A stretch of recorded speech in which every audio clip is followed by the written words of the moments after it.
এখন আমের সিজন, আম ঝুরি হবে না এটা তো হয় না। তাই আমের সিজন থাকতে থাকতেই আমি তোমাদের মাঝে শেয়ার করে ফেললাম আম ঝুরির রেসিপি। খুবই সহজভাবে তৈরি করে তোমাদের মাঝে দেখাবো আজ। তো চলো বন্ধুরা শুরু করা যাক। আমি এখানে ফার্স্ট টাইম নিয়েছি প্রায় 2 কেজি কাঁচা আম। 2 কেজির বেশিই হবে, আমি একটা আইডিয়া করে বলছি, কারণ এখানে কোনো মাপঝোপ হয়নি। তো আমি এখানে আমগুলিকে খুব ভালোভাবে ছুলে মাঝখান থেকে বিচিটাকে বের করে নিতে হবে। খুব ভালোভাবে ছুলতে হবে এবং যাতে কষ না থাকে তার জন্য 2 থেকে 3 বার ধুয়ে নিতে হবে। কিছুদিন পরই আম পাকার সিজন চলে আসবে, তার জন্য কাঁচা আম থাকতে থাকতে তোমাদের মাঝে শেয়ার করার চেষ্টা করলাম এই রেসিপিটি। যদি এটি চলে যায় তাহলে তো এই বছর আর তোমাদের মাঝে কাঁচা আমের এই আমঝুরির রেসিপিটা শেয়ার করতে পারবো না। তাই তো খুবই সহজভাবে এই রেসিপিটি আজকে তোমাদের দেখাবো। না টেনে অবশ্যই লাস্ট পর্যন্ত দেখার অনুরোধ রইল। আর যারা আমাকে অনেক সাপোর্ট করো তাদেরকে অসংখ্য ধন্যবাদ। আর যারা আমাকে সাপোর্ট না করো তাদেরকেও ধন্যবাদ আমার ভিডিওটি দেখার জন্য। তো বন্ধুরা, যদি ভালো লেগে থাকে তাহলে একটি কমেন্ট করে যেও যে কেমন হলো। তো আমি এখানে আমগুলি 2 থেকে 3 বার খুব ভালোভাবে ধুয়ে নিয়েছি একটা গ্রেটারের সাহায্যে।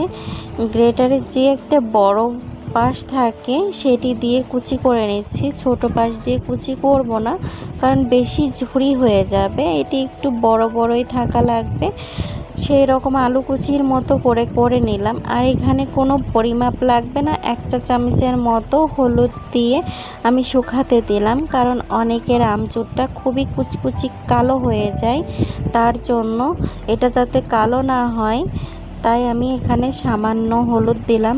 আর এখন বৈশাখ মাস চলছে কিন্তু বৃষ্টির কোনো দেখা নেই, তো এখন প্রচণ্ড খরা, তাই এটি শুকাতে বেশি টাইম লাগবে না, 2 দিনও ধরা চলে না, জাস্ট 1.5 দিনে শুকিয়ে যাবে, এতটাই দ্রুত শুকাবে।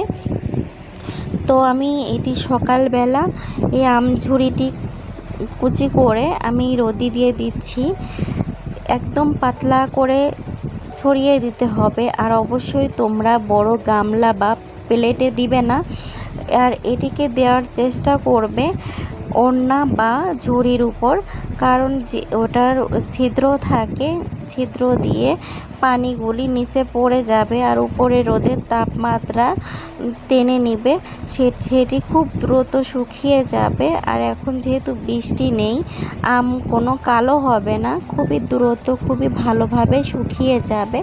যতটা পাতলা করে পারবা তোমরা ছড়িয়ে দেওয়ার জন্য।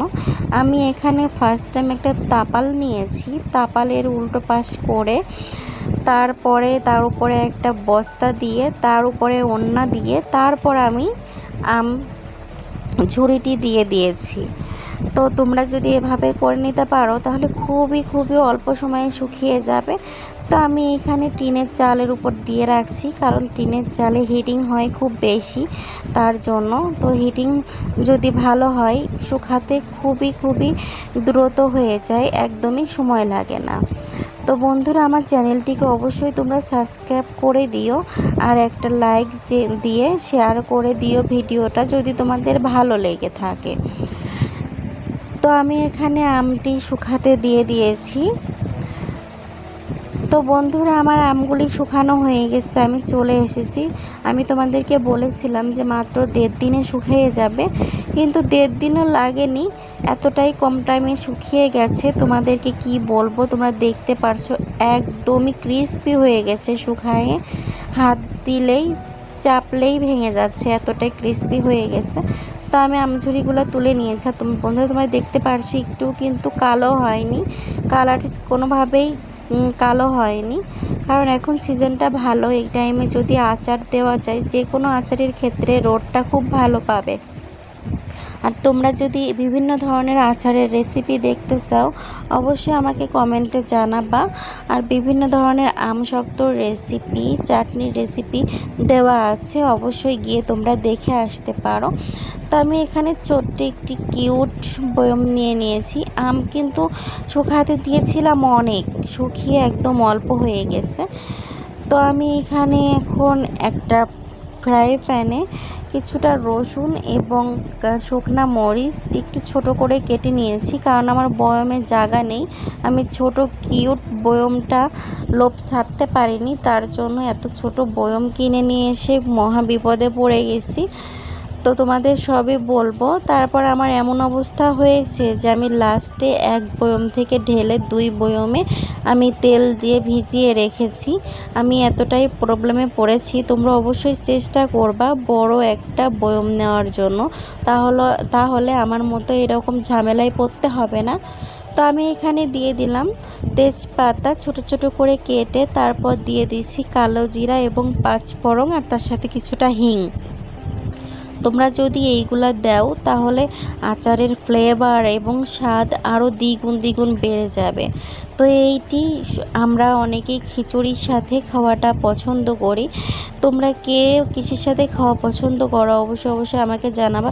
এই দেখো বন্ধুরা, তোমরা দেখতেই পারছো এতটা ছোট বয়ম বলে আমার তেলটা ঢালতে খুবই অসুবিধা হচ্ছে, কারণ একদমই জায়গা নেই। কারণ আমি আমচুরটাই একদম ঠেসে ভরেছি, তেলটা কোথায় যাবে, জায়গায় নেই।